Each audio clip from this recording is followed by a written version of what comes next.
for those of you that are still here, happy that we weirded you in and didn't weird you out. You're one of us. You're an okay farm girl. We love you. We're glad you're here. Welcome to Egg's Most Okayest Farm Girls. I'm Annaliese. And I'm Courtney. Grab a drink. We're here to help.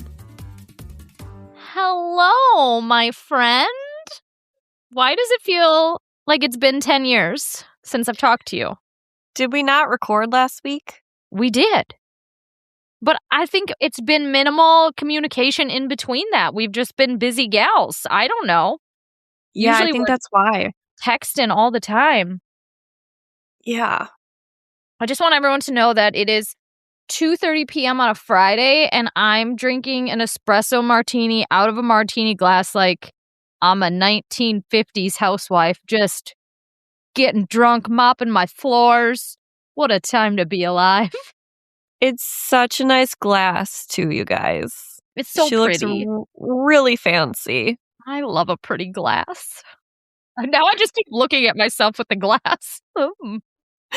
Did you put a couple of beans to garnish it on top of the froth? I should have, but I didn't.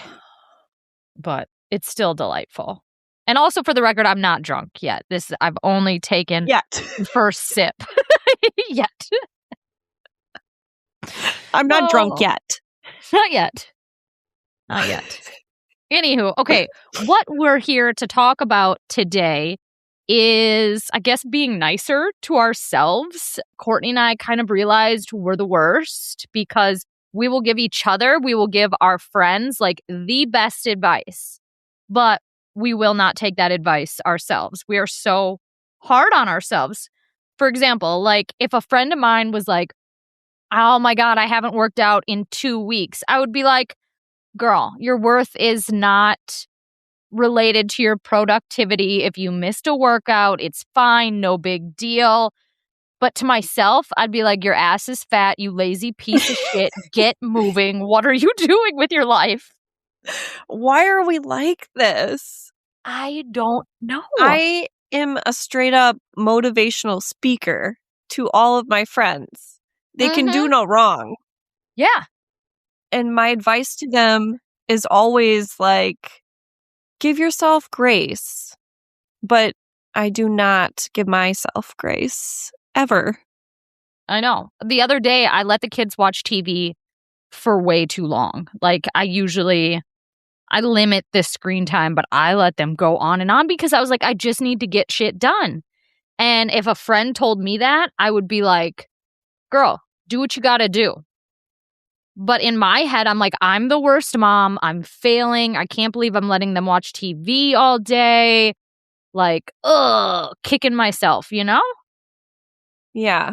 I was kind of racking my brain as to why us humans do that to ourselves. And I think maybe it's because we can't like zoom out and look at ourselves from the outside. I don't know what it is. Like we get so focused on our flaws. Yeah. Giving compassion to others is easy.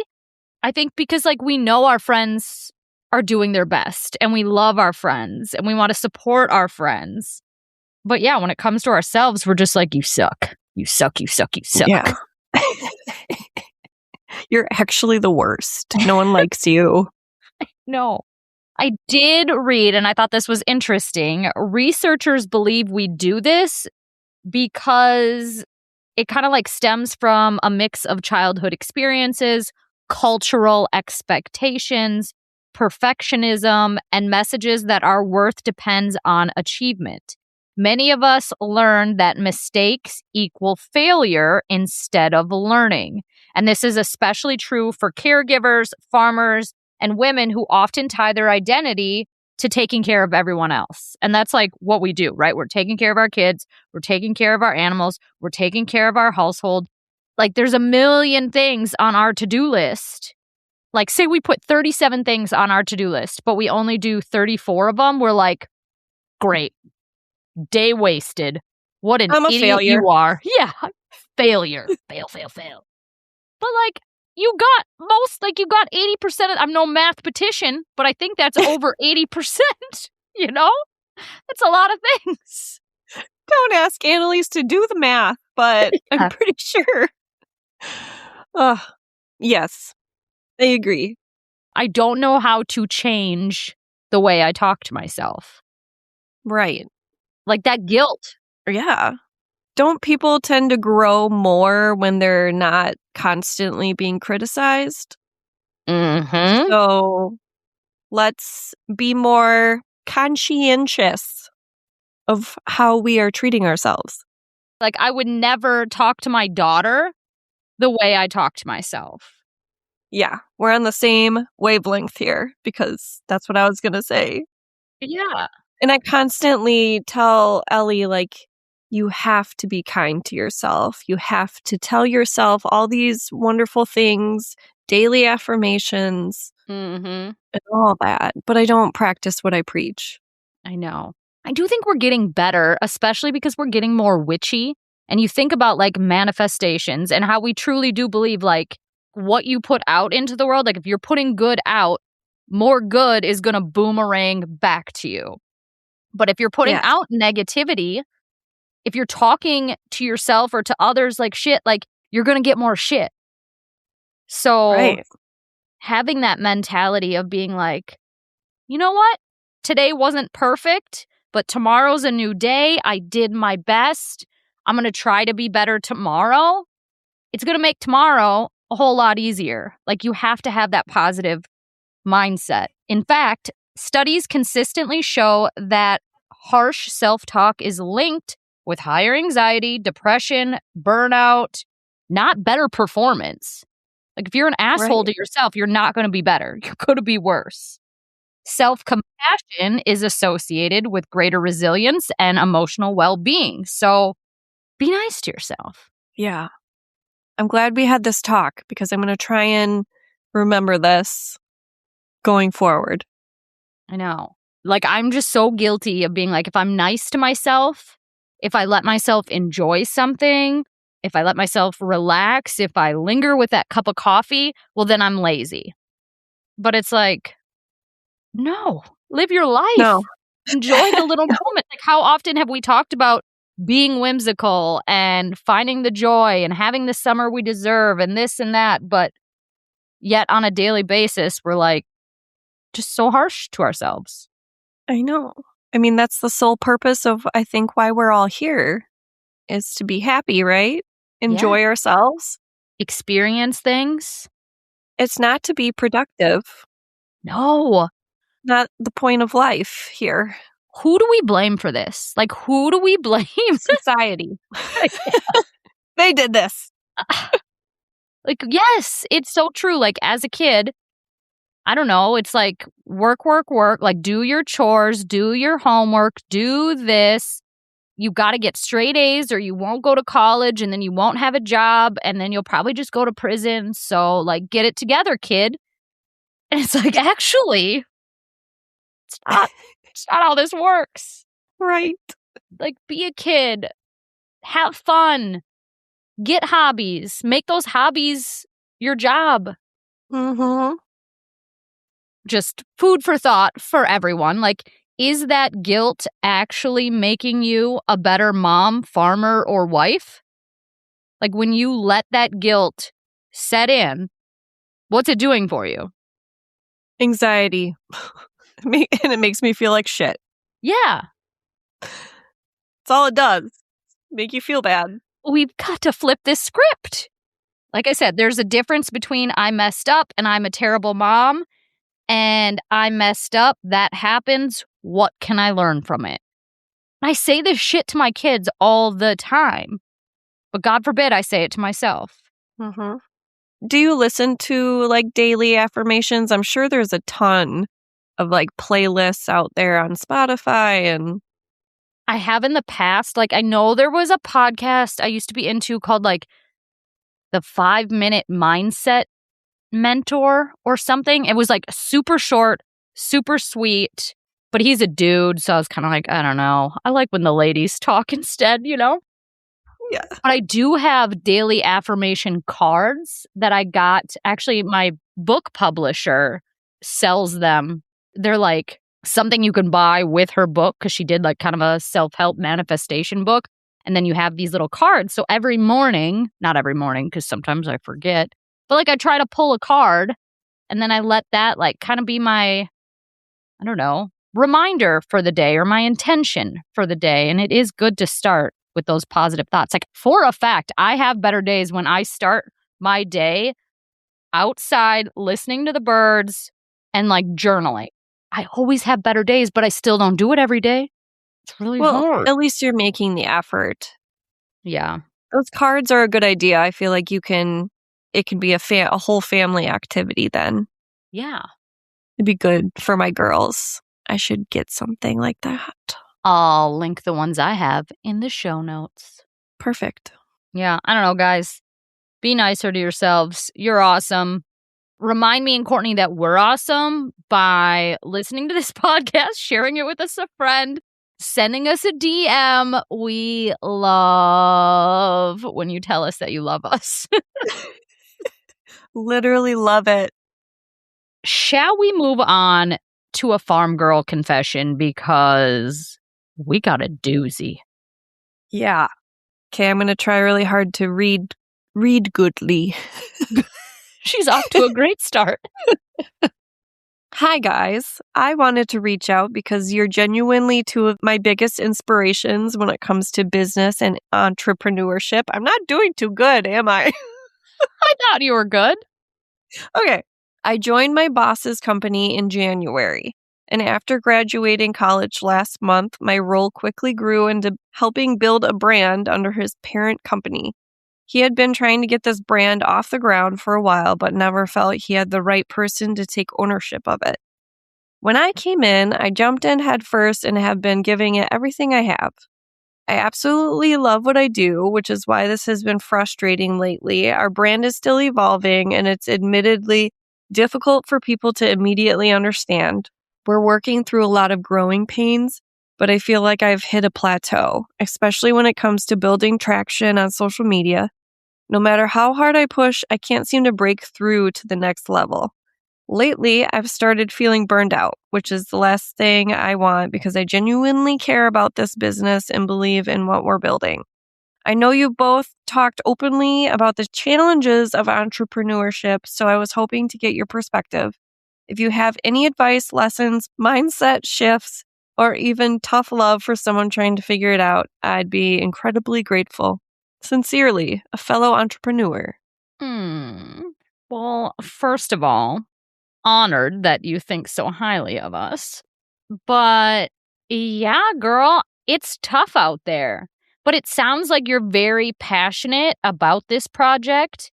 I think you chatted with her a little bit more, Courtney, and learned more about the business because we were kind of like, how far into this are you into it? Like, it's not her business, but is there opportunity for her to, be an investor or one day be a part owner? Because I do think that makes a big difference to put everything on the line. Like if you don't have potentially ownership, I feel like that drive isn't there. But it sounds like she does have that opportunity in the future. And it sounds like she is super passionate about it. So my advice is like power through, keep going. But if you're feeling burnt out, take a step back for a few days, a week, whatever, because that might give you the clarity you need to do the next right thing. Like if you're just stuck and stagnant right now, stop, go do something else and come back because you're just so in it right now. Like we were just talking about with our friends or ourselves, like when we're just so into something, it's hard to see the big picture. So take a break, step back. And we've all taken breaks. Like I've taken so many breaks. And then it's almost like I worry like, oh, what if I just kind of leave it and don't come back to this? But I always end up coming back. Like usually I'll see something, it will inspire me or motivate me. Just one little thing. And then I'm like diving right back into it and I feel re-energized. So I think a lot of times too, we don't take those breaks because in our head, we think everything's going to fall apart or people are going to notice that you're taking a break and they're going to wonder, like, what happened? Why isn't she working like she used to? Or why isn't she doing this? And in reality, nobody's going to fucking notice. Everything's going to be just fine. So take the break and come back with a new mind and a fresh outlook. Do you ever see posts where people are like, hey, sorry, I haven't been on here in an entire year. I'm like, bitch, I just needed to take a break. And I was like, what? You've were been gone a year? Yeah. I had no idea. Like, that's exactly it. Yeah. No one will notice. Just take a month, 2 months. Like, I mean, obviously that's a great social media example, but I think the same can be said of like farming or owning a store. I mean, okay, let's think about this. Like, if you closed the store for a week, obviously, like, that's not great. Like, sales are going to go down. But at the end of the day, it's not going to like break you. You could still come back. And it's not like people are going to be like, oh, shit, I couldn't get my meat and onions for a whole week. You know what I mean? Like, yeah, it might be a little annoying, but it's not the end of the world.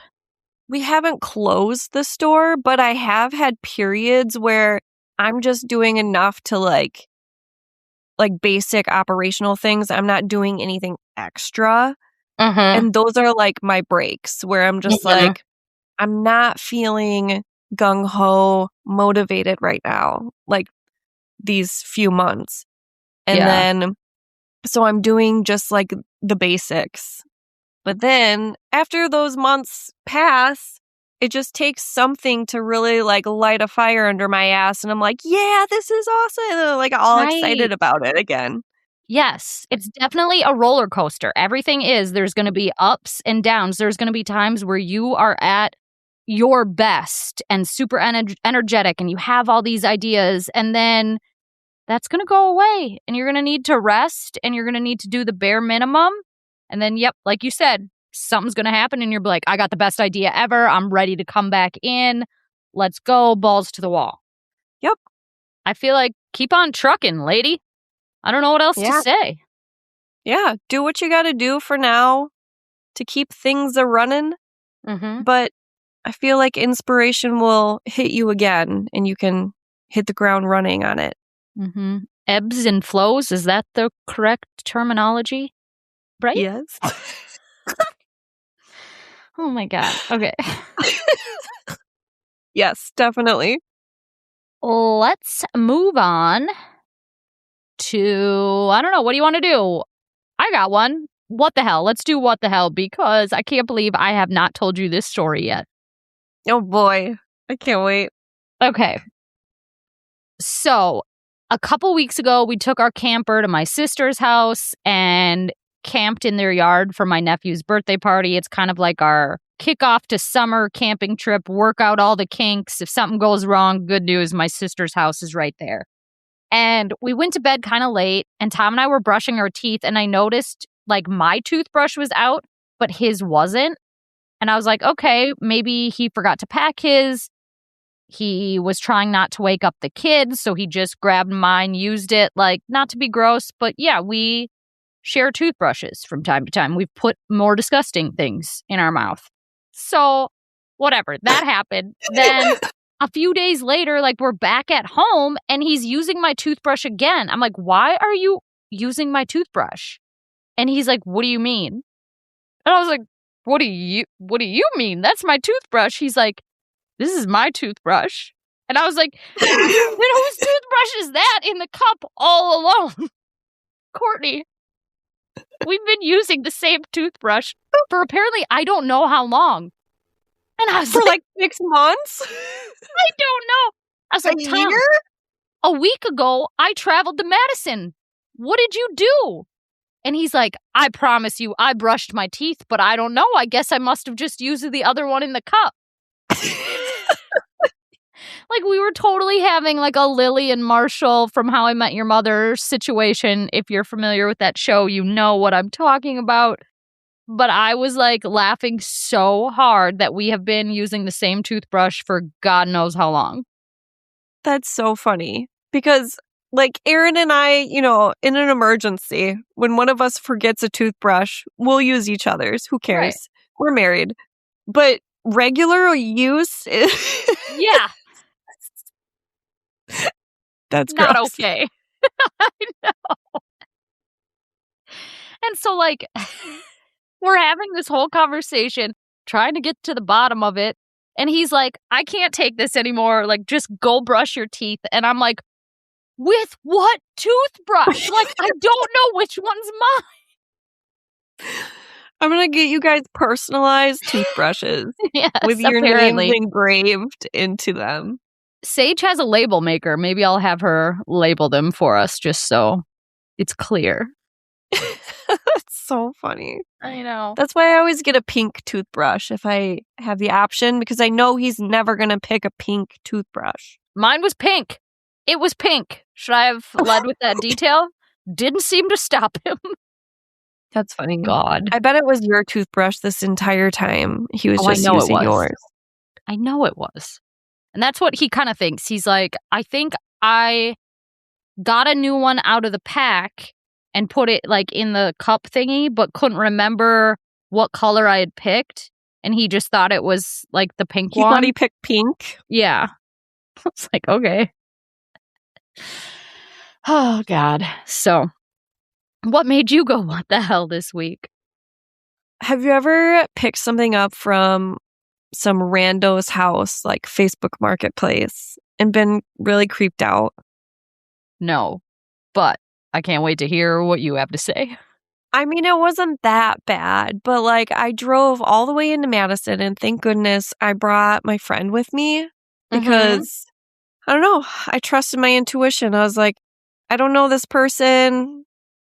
I don't know what I'm driving into. Give me the full story. First of all, what are you going to pick up? And then I need a lay of the land. I need all the details. Okay, so the listing was for real marble countertops. Okay. So I was like, oh my God, they're so cheap. They're $20 each. Obviously, it was too good to be true. Usually is. So the listing said real marble tabletops. And I was like, this is great. This is going to go in the newly remodeled coffee shop. It's going to have beautiful marble tabletops. They'll all match. Awesome. So I pick up Becca. We drive into Madison.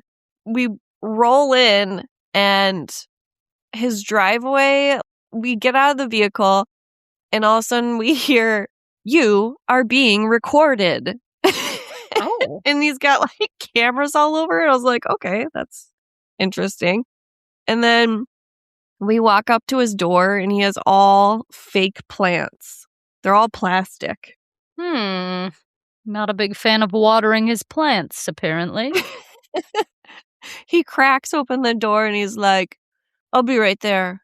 I was out late last night. He's got like dark circles under his eyes. Oh, He shit. finally meets us over by the tables, and they are not real marble. Like, they are resin. Yeah.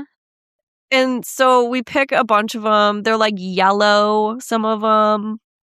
And he left them outside, so they're just like in really bad shape. But I'm like, I'm just gonna buy them and see what happens. So it took me like 4 hours to clean gum off them Shut and up. sand them and buff them. But I'm happy to report they are like really nice looking now. Gum? What does he think this is, Gum. an Arby's? Gum? Is he putting gum under his own tabletop?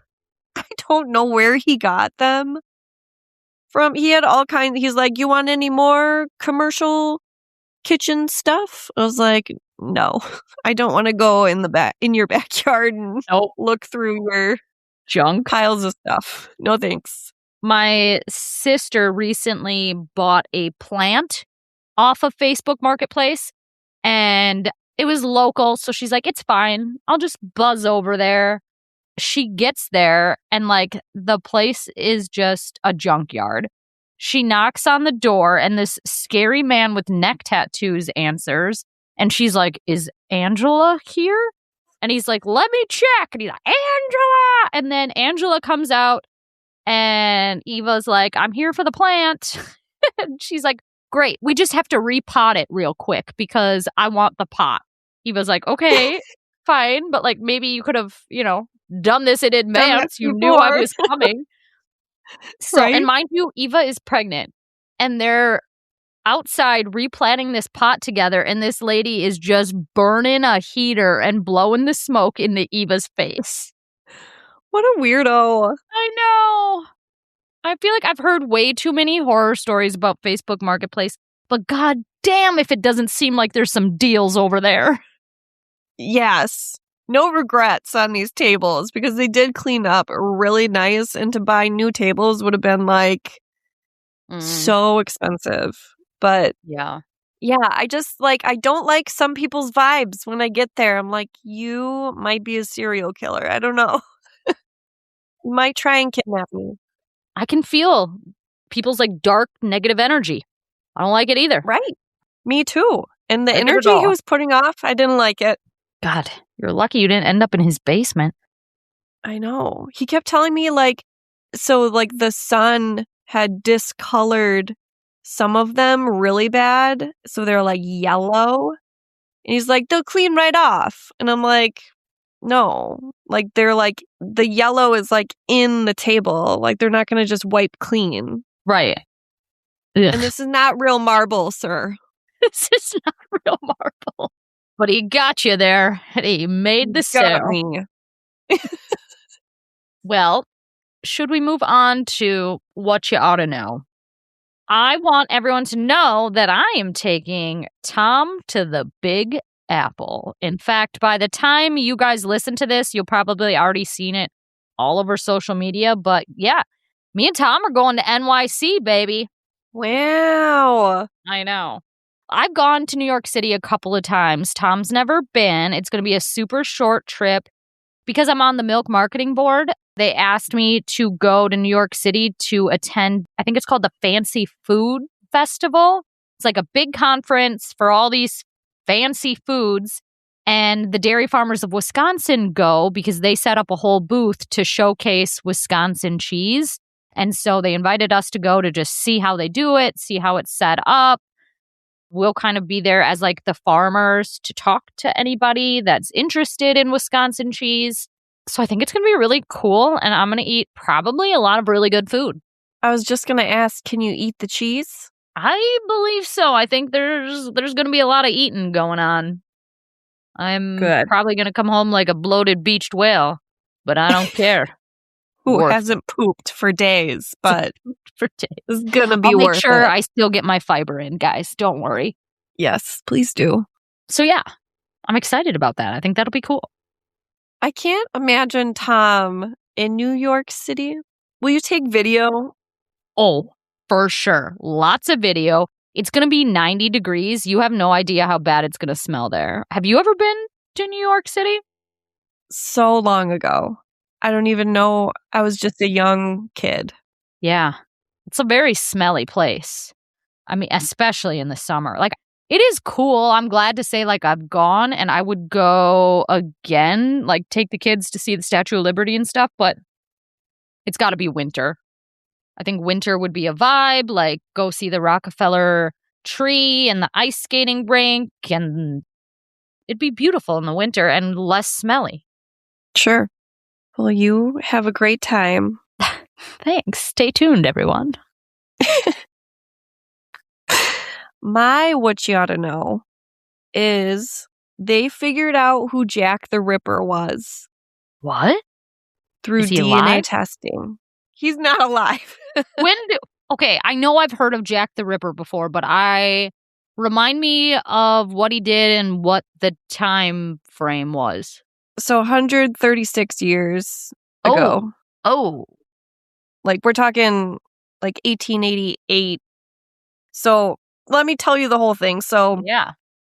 They named him Aaron Kosminski, and he was a Polish barber, and he was a suspect at the time, but they used DNA, and they found a match because of Kaminsky's great-great-grandniece provided a DNA sample, which was recovered off of a shawl discovered at the scene of one of the 1888 murders. He's probably like the most legendary serial killer.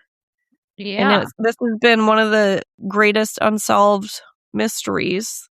And they figured it out. That's pretty neat. That's pretty wild. But don't hate me for saying this.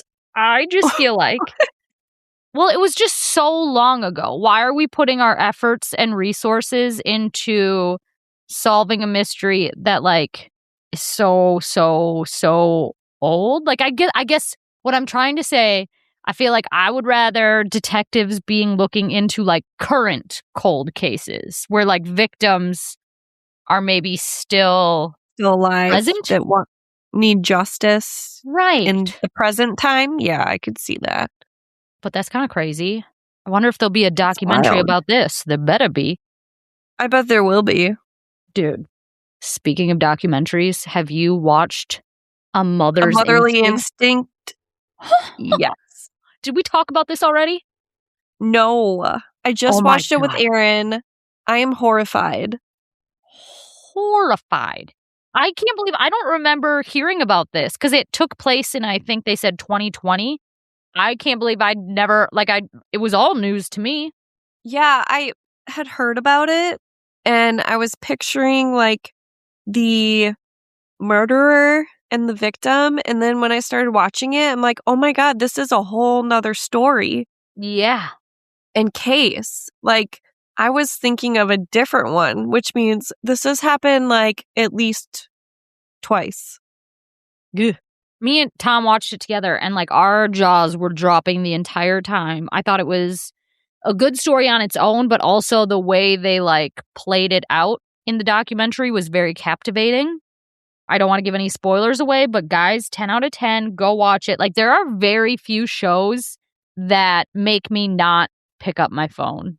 Like it's a habit to just scroll while watching something. It has to be really, really, really entertaining for me to forget about my phone. And I forgot about my phone on this one. Yeah. The thing that was just so crazy is that she seemed so normal. Yeah. It looked so normal.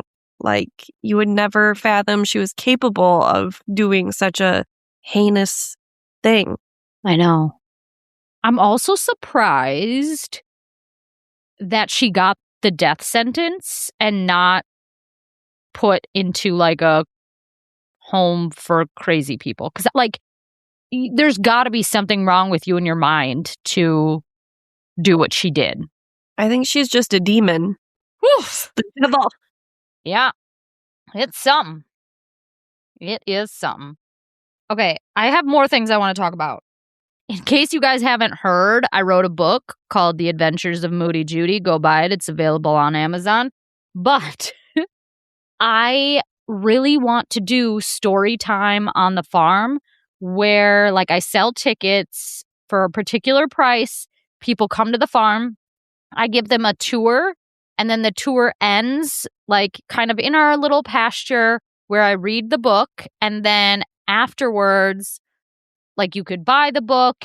I purchased some of my merch to sell retail. Like I would have like almost a little store. Like, I mean, I hate that I want to do this because I've been not making fun of, but it just seems like everybody has a roadside farm stand these days. Like it is the thing to do. It is hot and I don't want to follow a trend. I want to do my own thing. However, I think a little like garden shed out in the field would be the perfect stage to read my book. Plus, I could set up all my books and my merch, like t-shirts and everything, super cute, and store it in there so it's not just like filling up my garage like it currently is. And it would just be cute, right? Yeah, I think it would make sense for you. Yeah.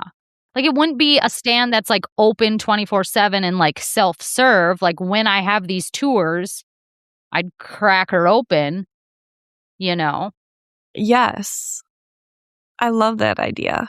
You need to get your Facebook marketplace skills out and find me a garden shed, and then we'll go on a road trip and pick it up together. Yeah. Are we just going to put it in the cattle trailer? Yeah, I don't know. We'll figure that out. I've got a flatbed. I don't want to pull the flatbed, but I could. Ratchet strap it. Yeah. We got it. We'll figure it out. I think it'd be cute. And then, like, I could also include, like, you'd get cookies and milk at the end of the tour, or like some sort of dairy treat. It's something here, but I also don't know when the hell I'm going to have my first one. Like, I thought I would do it in June, and June booked up. There was no open days. And now I'm looking at July, and I was like, July ain't going to work. So it might be like August or September or October, which, again, on brand with today's topic. In my head, I'm like, you failure. You told yourself you were going to do this in June, and now it might not be until August or September. Like, you loser. What are you doing? And meanwhile, my husband's like, that's just fine. Like, you're busy. It'll happen when it happens. It's supposed to be fun. Yeah. And you're enjoying your summer with your kids. Mm-hmm. It's fine. I am enjoying my summer. I feel like this week has been lighter. I don't know if you have felt that at all. Probably not, because I feel like you've had a lot going on. Because I've got like 3 projects going right now at the same time. Yeah. I feel like I've finally shed some things off my list, so it feels lighter. In fact, I actually am planning a mom's tubing trip for next week. I got the girls together. I haven't been tubing down the river in like 10 years. And so I'm kind of excited. We're going to eat snacks and have drinks and just float. And it's going to be hot AF. I would need like a life jacket. I'd be afraid of drowning. Luckily, like, our river is usually, unless we got a shit ton of rain, the deepest it is like waist deep. So we'll be fine. The Wisconsin River by us is like actually a really dangerous river, and it freaks me out. Yeah, this is like a glorified creek we're going down, so perfect. Should be good. But yeah, I'm excited. I've been doing more stuff with friends lately, and I love this for me. Like, I had that girls' dinner, and I don't know, I feel like I'm socializing again. Like, I'm just doing the things we did before we had kids and didn't have time. Socializing and making time for relationships is also productive too. So look at how nice you talk to me. I wouldn't say that to myself. Right? You'd be like, you lazy piece of shit. Failure. You should be working right now. You don't deserve to have any fun. God damn. What else do I want to say? Oh, also, and maybe this is why I feel so light and airy right now, my kids are gone for the next 6 days. I sent them off to Grandma and Grandpa's house 2 hours away. And it's been less than 24 hours and I'm already bored, Courtney. Like, it's so quiet here without them. Like, last night, I was like, Tom, what do we do without them? Like, do we just watch whatever we want to watch on TV? It's wild. It is. I'm slightly concerned. Like, I need to get a lot more hobbies before they graduate, because I don't know how I'm going to fill the time. And, like, it's just too quiet around here. This is your perfect opportunity to dive back and try again on Outlander. You're right. We did get back into it again. But then we jumped off the wagon. I think I'm like 8 episodes in. It's getting there, but I have to watch it with subtitles. I don't know what the hell they're saying. Oh, yeah. It took me a while to like actually understand him. Yeah. Both of them. And also, now that I watch it, like, I feel like I lived another life in the Highlands. For whatever reason, I feel very connected to that area. Is it because I'm watching this show? I don't know. Who knows? I hate that you're frozen right now because I'm saying like weird things or jokes and I can't read your face, and I don't know if you're like, yes, into this, I or am like laughing you're a and weirdo. smiling at you. Okay, I'm not just like straight faced. Like, what is she even talking about? I have no clue. Your face is frozen. So I feel awkward. I keep muting myself too because I keep coughing, so you're probably just hearing silence and seeing nothing. You know what, Courtney? To each their anal. Don't make me laugh or I'm going to have a coughing attack. I don't even know what. I wrote this in my notes last night because Tom and I were watching some stand-up comedian show on Netflix, and he said, to each their anal. And I was like, that's funny. And I'm going to start saying that like regularly now. So I wanted to write it down. I wanted to say it to you. I wanted to put it out in the universe because I want it to become part of my regular vocabulary. It meshes so well with your nickname that I have given you. That's right. Annaliese is what I call her sometimes. I know. That one, if you're new around here, that one, we talked about it before. It stems from college. I don't know. People are weird. People are perverted, just like me and Courtney. We're here for it. That being said, I don't want anyone to think like, I don't know if I should say this right now because my mother-in-law is listening, but just because I have the name Annaliese does not mean we're into anything weird anally, okay? It all stems from people not knowing how to spell. Or how to pronounce her name. Right. Right. Annaliese, not Annaliese. One other thing I wrote in my notes. Is it not so weird to see people you work with that you usually only see in their barn clothes out in the real world wearing their real clothes? Like, oh my God, this is your style? Like, I didn't expect you to be a wankster. You know? Yeah, like this happened all the time at work, like when you're used to seeing people in scrubs and that's all you've seen them wearing for like 10 years and you finally see them in normal clothes and you're like, what? Oh my God, you're cool. You're like a trendy, like cool person. I didn't know. See, I've never had that experience. I've only experienced like unsatisfactory looks. You're like, what are you doing? What are you doing? Put your barn clothes back on. I liked you better that way. I've wondered how many people started listening to this podcast and then quit because they hated the sound of my voice or your voice. And they're like, oh, actually, can't stand them, not for me. Or like, they just hear about the topics we talk about and they're like, what? Or some of the like stories I share and they're probably like, okay, never mind. Never mind. For those of you that are still here, happy that we weirded you in and didn't weird you out. You're one of us. You're an okay farm girl. We love you. We're glad you're here. Sometimes we get like notified if someone gives us a review or leaves a comment, but we actually can't read your comments because we don't have a login.